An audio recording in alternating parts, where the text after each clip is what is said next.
Well, good morning, everyone. On behalf of FHCP, I'd like to welcome you all today. I'm Wendy Baker, Vice President of Member Engagement and Events. Thank you for joining us for this insightful webinar featuring a high-level introduction to the Global Self-Care Federation's Charter for Environmentally Sustainable Self-Care, which is the first industry-wide climate action on behalf of the consumer healthcare industry to support environmental sustainability without compromising on health outcomes, product safety, and access to consumers. Before we begin, just a couple of housekeeping items. All lines have been muted to minimize any background noise. Our experts will be answering questions today as time permits. If you have any questions that you would like answered, please use the webinar's Q&A tool on the right side of your screen to submit. Please note today's session is being recorded, and it, along with the presentation, will be made available to attendees on FHCP's member site. Lastly, a post-event feedback survey will be sent to you later today from FHCP Events. We ask that you please take the opportunity to share your thoughts, as well as suggestions on future topics that you're interested in. Our speakers today are Judy Stenmark of the Global Self-Care Federation, Daniela Foster of Bayer Consumer Health, and Michelle Saunders of FHCP. Judy Stenmark is the Director General of the Global Self-Care Federation. Judy previously served as the Chief Executive Officer of Osteoporosis Australia and the International Osteoporosis Foundation, respectively. She's a qualified health specialist and holds a master's in public health awarded by the University of New South Wales, Australia. Judy is based in Geneva, Switzerland. Daniela Foster is the Global Vice President and Head of Public Affairs, Science and Sustainability for Bayer Consumer Health. In this role, she's responsible for overseeing global public affairs and embedding sustainable growth into the fabric of the company's business model and innovation, including strategy development, implementation, and operational performance. A public policy innovator and social entrepreneur, she has spent her career focused on actionable innovation in the government, business, and nonprofit sectors. Daniela has worked across sectors, leading initiatives to develop new brands and categories, grow small businesses, connect entrepreneurs to global supply chains, develop youth job skills, and accelerate innovation. Michelle Saunders is the Vice President of Sustainability at FHCP, where she leads the association's efforts on public policy related to plastics and packaging, and chairs FHCP's Sustainability Working Group. She's worked as a lobbyist and a policy advisor for trade associations in the business sector for the past 17 years, and was a political advisor in the Ontario government prior to that. Michelle currently sits on a number of boards and advisory committees for numerous provincial recycling organizations, authorities, and the Canada Plastics Pact. So Judy, Daniela, Michelle, thank you so much for taking the time to share your insights and expertise with our members today. We're looking forward to a very informative presentation ahead. So let's begin. Michelle, over to you. Thank you so much, Wendy, and thanks everyone for joining the webinar today. We're very excited to have everyone on the call today and for this really important conversation. I want to start off first and foremost welcoming two guests on the webinar. One, very pleased that Michael Graydon has joined the call. He is FHCP's CEO and on the board of directors of the Global Self-Care Federation. And I also want to recognize and welcome Liz Beamer, who is the General Manager of Bayer Consumer Health and a member of FHCP's board of directors. So we're very pleased to have you both on the call today. We have a number of members and partners on the team, and this is a very on the call, and this is a really important conversation as we recognize the 1-year mark of the implementation and development of the Environmental Charter for Sustainable Self-Care. Next slide, please. I'm just going to very quickly, no worries. I'm going to very quickly overview the agenda. So this morning we're going to provide an overview of FHCP, and for anyone who's not familiar with us, an overview of the Environmental Charter and as a strategic initiative. We're going to provide some background on that charter and how companies can be involved. And also we're going to talk about FHCP's pledge to the charter and the activities of not only of our own organization, but some of our members.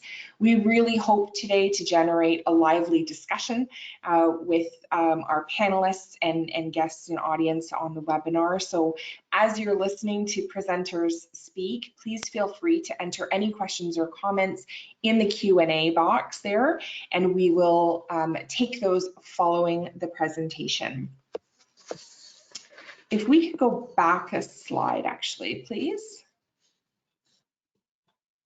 Oh, nope. Okay, so one more, there you go. So I'm just going to take, next one, I'm just going to take a really quick overview of Food, Health and Consumer Products of Canada. We are a national trade association representing food, beverage, consumer goods and health products manufacturers, and our members manufacture the vast majority of packaged goods sold on every aisle of Canada's grocery stores and drugstores. Next slide, please. As a trade association, thank you. And as a trade association, when we think about who we are and what is our identity, we often talk about the number of companies that we represent, the contribution to the jobs and the labor market, our financial and economic contribution to the Canadian economy and communities. But it's also important to know that we also see ourselves as an organization compelled to work on sustainability. So it is one of our key pillars. We've made very strategic commitments on sustainability related to plastics and other elements, but just wanted to note that it is built right into the core and foundation of our organization. Next slide, please. Our board of directors has taken a very made some very strong and clear commitments on sustainability related to plastics, the presence of pharmaceuticals in the environment, and CO2 reduction. We work with partners and have made commitments through the Global Self-Care Federation. We are also co-founders of the Canada Plastics Pact to bring partners together to work on common solutions to reduce plastic pollution and make improvements to our plastic packaging portfolio. And we are an endorser of the Ellen MacArthur Foundation. We work to advance the circular economy to reduce the presence of pharmaceuticals in the environment. And we really work on both regulatory and industry initiatives that drive environmental outcomes and enable collaboration amongst companies, as well as a policy framework and regulatory framework in Canada that allows you to meet your environmental goals and commitments and corporate priorities. So a clear commitment from our board. Very pleased that we actually have been recognized for our efforts in sustainability, which compels us to do more moving forward. So I just wanted to provide that really quick overview.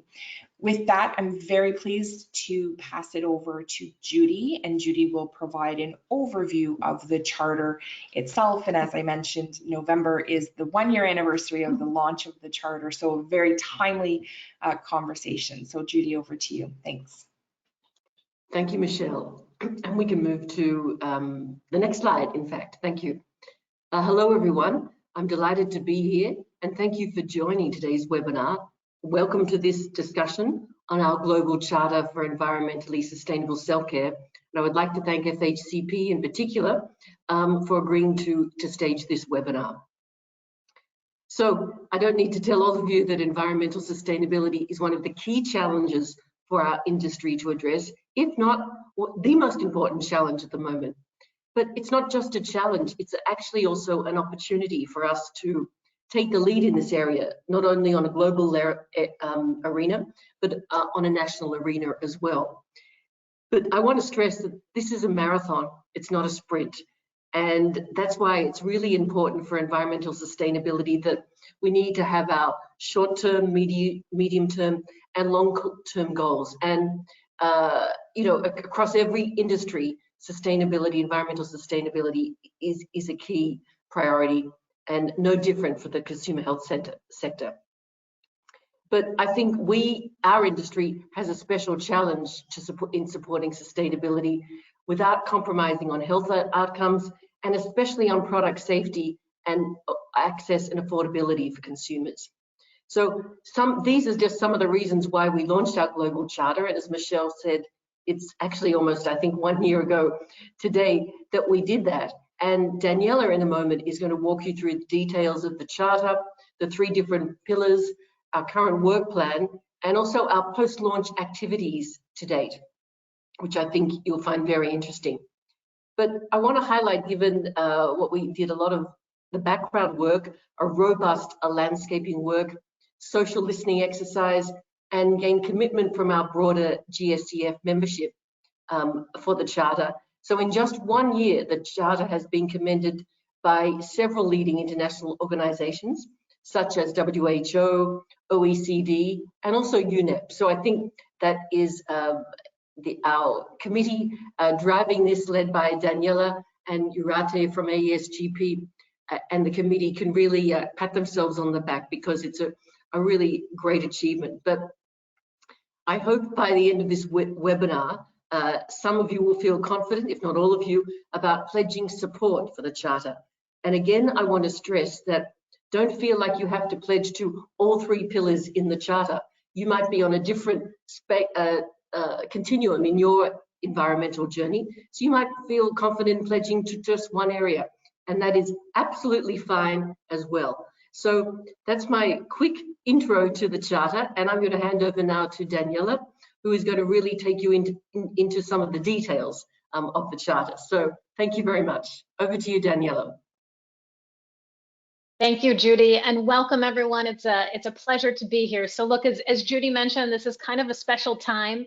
We launched the Charter for Environmentally Sustainable Self-Care a year ago, roughly a year ago this month.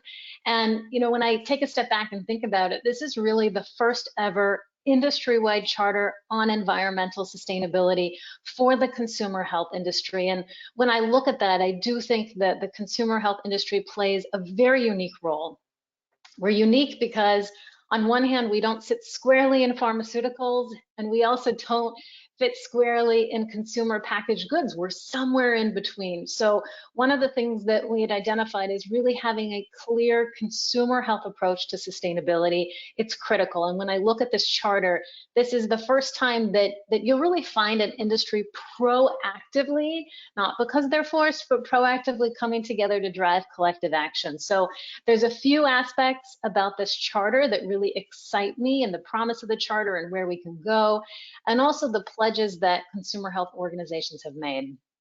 So first, if I think about this week, climate action and improving human health are interconnected. And for now, only the second time ever, there's actually a health pavilion at COP27, which is the United Nations Climate Change Conference. That's going on right now this week in Egypt. And I think this really speaks volumes to the importance of health being placed at the center of climate negotiations. And when I take a step back and look at this, I do think it's important that we think of the environment as a social determinant of health, and work like what's being done here with the Charter, and work on things like objectives to be climate neutral. That's all helping to really build community health. And we know, for example, that climate change has an enormous effect on health issues, whether it's respiratory illness, heart disease, allergies. We also know this disproportionately impacts underserved communities, those that are most vulnerable. So I say all of that because I think it's important to really start talking about this connection between the environment, and the environment is a health issue. And I also bring that up because I think the actions we take collectively can create a healthier world. That's why we're all here. So sustainable self-care, I think, has the potential to make a meaningful difference for many people, and it contributes to 6 of the UN Sustainable Development Goals.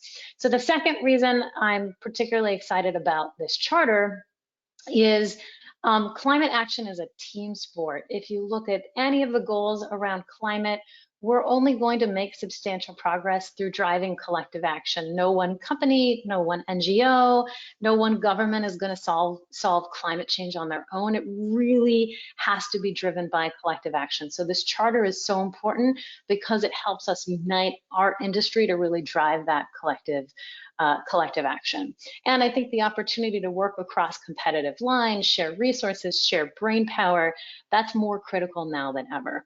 So just to give you more background now on the charter, when we set out to develop this charter, we developed a few really critical guiding principles. So one is to never compromise health outcomes. Judy mentioned that at the beginning. We appreciate that we want to maximize our positive environmental impact. We want to minimize our negative environmental impact, yet at the end of the day, delivering a safe, high quality product is most important and cannot be sacrificed. So that's one of our key guiding principles. Second is committing and really promoting circular economy principles, so from idea to end of life. And then the third is contributing to innovative technologies and solutions that will really help us address environmental challenges. And the collective action around that, I think, has quite a bit of potential to help us break through. So now I want to dive a bit into the charter and kind of look at the three areas.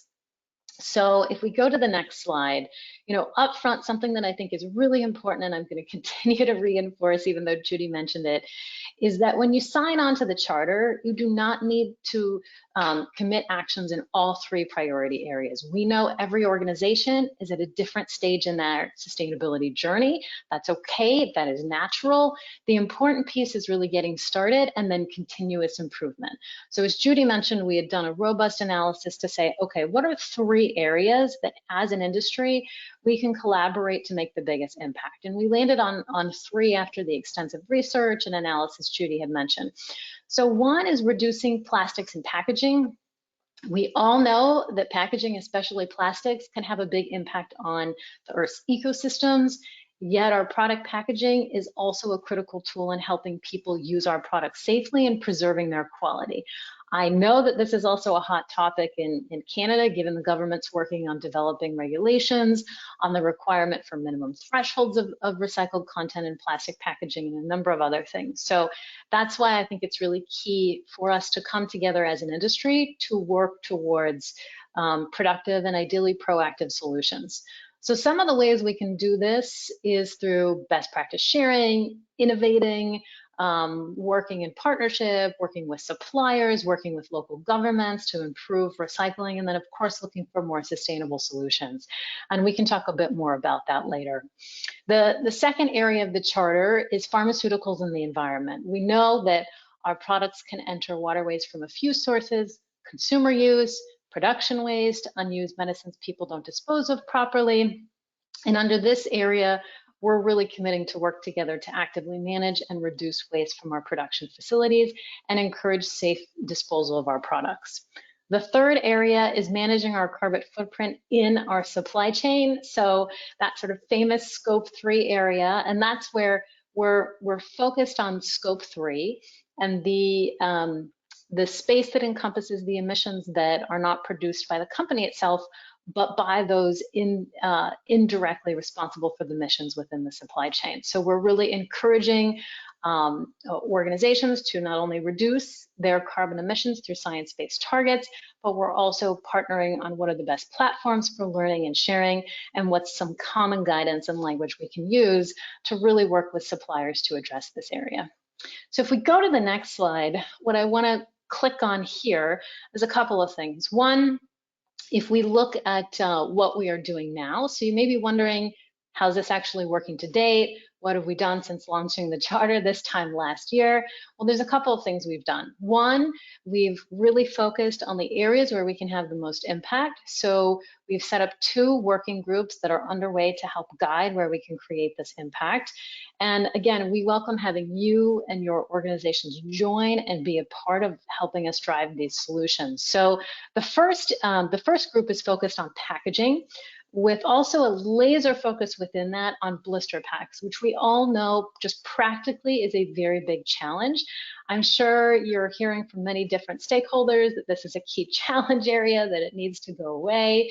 And we all know that it's not easy. If it was easy, we would have all done it already, right? So this, I think, is a really good opportunity to work together, to look at some proactive solutions, but also to keep in mind the parameters and challenges we have: safety, regulatory, recycling systems and requirements. So these are all things that we're looking at. And when I look at this blisters working group, we've sort of said, okay, we need to focus and hone, and there's 3 core areas that we're looking at. One is a true roadmap to blisters. So we're developing a roadmap with a focus on sustainable alternatives, particularly materials, solutions, and key barriers to full recyclability.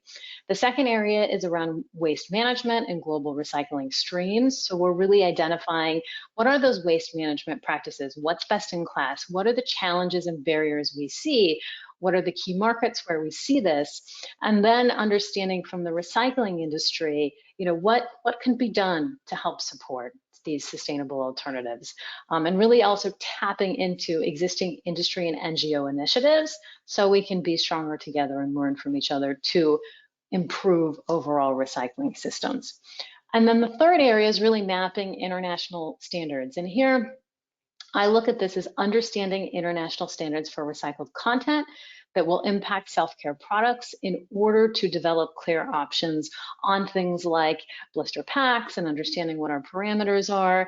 And I think this will give us an idea of what are those voluntary instruments on use of non-virgin materials by product categories in key markets and globally. And I think there's also key questions we want to answer, like, for example, do blisters and other similar products containing medicines need to be treated than those differently containing consumer products? We know the regulations look different in our industry. So these are some of the key areas we're digging into. I can tell you we're getting incredibly practical and actually into some of the technical requirements. So would welcome your participation and engagement.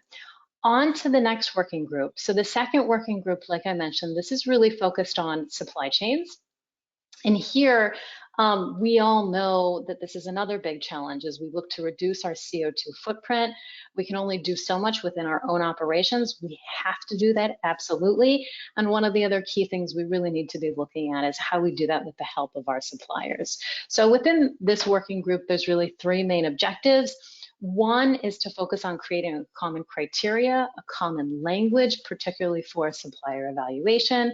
And then two is getting to a point where we can actually develop common guidance for suppliers in terms of what's expected in their practices across the industry. And then the third is guiding suppliers with best practice for measurement. A lot of different organizations use various different tools, and we hope to really help standardize some of this data, particularly gathering around GHG emissions. So I hope you can see, that's all kind of underpinned by stakeholder engagement.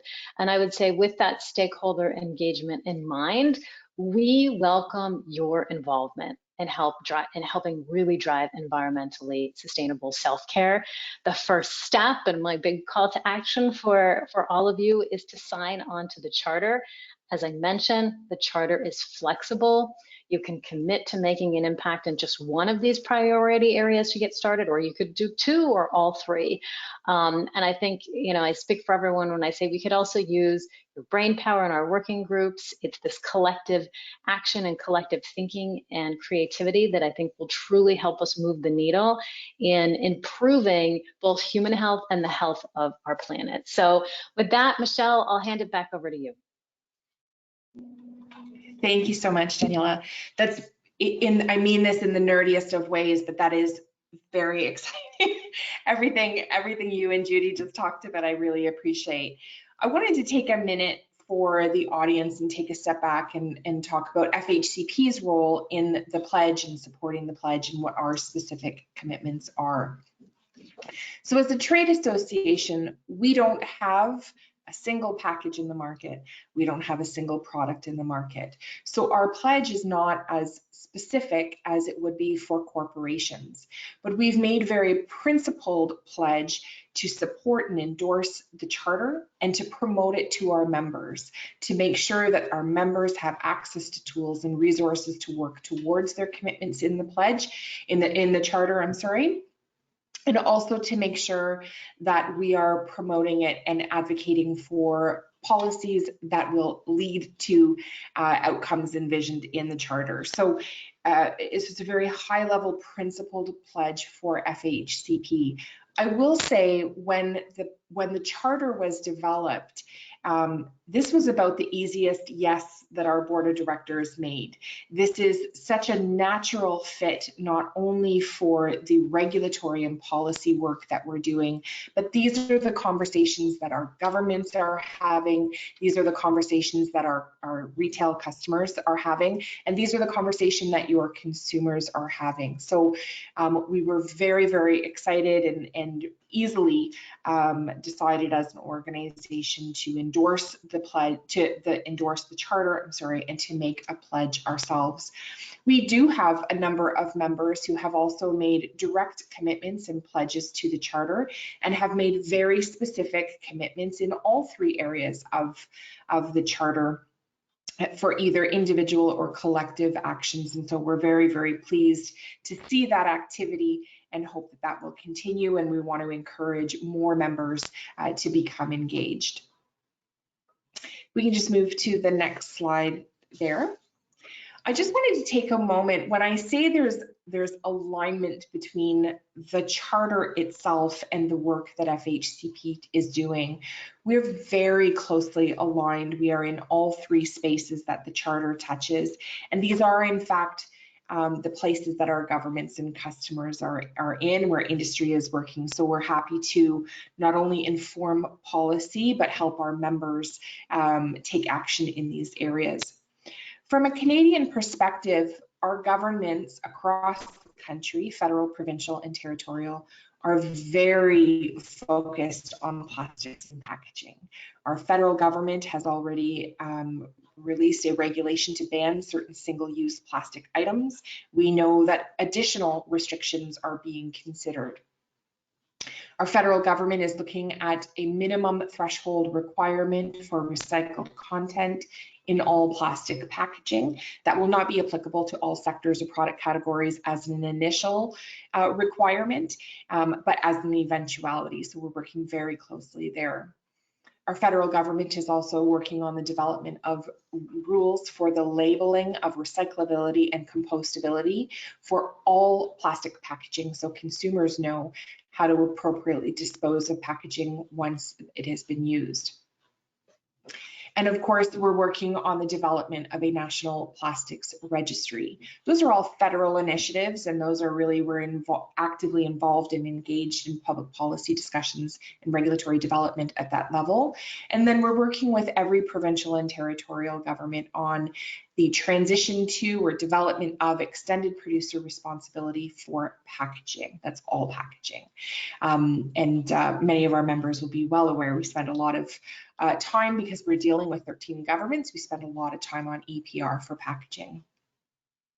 On pharmaceuticals and the environment, we're also involved in the development of public policy and regulation on extended producer responsibility for pharmaceuticals. This, of course, is regulated at the provincial level. And we also work with an organization called the Health Product Stewardship Association, which is responsible in Canada for the development and delivery of those medicine take-back programs. FHCP is actually on the board of HPSA, and so this is a really great alignment of industry's voluntary initiatives informing public policy and vice versa. On CO2 footprint, this is an area that our members will start to hear more from us in the new year. Many of our members have made very clear commitments on the reduction of emissions, either directly in Scope 1 or Scope 2 emissions, as well as Scope 3, so supply chain emissions. The other piece of the conversation we're watching here, and this is where we're very closely watching and in conversation, is our retail customers are making very clear commitments on emissions reductions, and they have a strong focus on Scope 3. So for manufacturers, 90% of your reportable emissions are through your supply chain. The same is true for retailers. So when our retailers in Canada are making commitments about net zero or specific commitments on Scope 3 emissions, we have to be part of that conversation.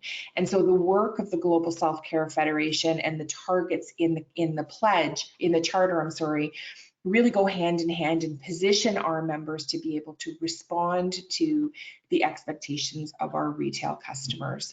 So a very close alignment there of not only the regulatory work, but the policy and industry work taking place at FHCP. So I wanted to, if we can just go to the next slide, please.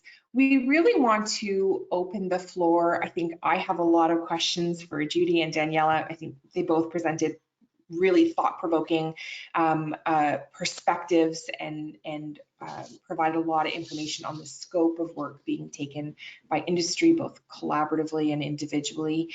So I have some questions, but I also want to make sure that I'm opening the floor. I also want to make sure that I'm opening the floor to the audience. You can enter questions, I believe, Wendy or Alex, correct me if I'm wrong, you can enter questions through, there should be a Q&A box on your screen, and you can enter questions there. Or I believe, and Wendy, correct me if I'm wrong, I believe participants can actually raise their hand and ask a question. And so we would love to have a dialogue and get your thoughts. Michelle, the questions can just go into the Q&A tool, sorry. Perfect, thank you. Thank you. So I wanted to just ask, let me come back perhaps to Judy when we're looking at engagement of companies in the pledge. We have members on the call today who have made pledges through the charter, and other companies who are interested or intrigued, or we've encouraged them and they just want to learn more. So can you share with us who's eligible to make a pledge or sign up to endorse the charter? Are there any limitations on that, or how does one go about engaging if they're not already? Okay, thanks, Michelle. And before I answer that, I'd just like to thank FHCP for signing up and making their pledge to the charter. We really appreciate it. So that leads into, of course, that, as you said, a pledge for an association is entirely different to a pledge for an industry or company. And I think if everyone didn't know that beforehand, I think that really hit home. So look, if the organization is appropriate, correct me if I'm wrong, Daniela, but I don't think we'd say no to anyone wanting to sign up and support the charter. Obviously, it makes sense if they're in our industry and associated as a health organization, but we really wouldn't say no to anyone. And really, in the last few months with Padma, Daniela, and the committee, we've been really trying to proactively go after organizations we think could be important and could be interested. Obviously, the low-hanging fruit, we want all our members to sign up, and many of them have. And as I said, for some it's easier perhaps for associations because you're supporting, yes, we support the charter and we'll support it and promote it to our group. So I think all I can say is anyone can sign up and join. They don't have to be a member of ours. They don't even have to be a member of our members. So as you say, you proactively signed up some of your members, but it might be it's a tangential group. It's a small organization or company in one of our member countries, and they're interested. So we're happy to help in terms of promoting it. We've developed a lot of fabulous materials in terms of promoting it. And through Padma, people can get in touch. Or in Canada, for example, I think people could go through you guys as well. Fantastic, thank you. And can you tell me, either of you, I think the work that is happening here on, you raised specific issues on the blister packs and a few other very specific working group considerations. How are those learnings shared out with broader industry? What is the aim there? I'm not saying that I'm putting all of the pressure for the solution on blister packs on your shoulder, but how are we taking those learnings and applying them in the broader industry? Daniela, do you want to take that one? Yeah, sure, happy to. So look, your timing is good because we actually just had a working group, committee meeting today, steering committee, to talk about, progress, how we're doing, where are things going. And one of the key conversations we had, I think on one hand, it's fantastic that we've been able to get to something specific like blister packs and get to the point where we've identified, hey, this is a pain point across the entire industry. The solutions out there today don't exist, at least not at scale.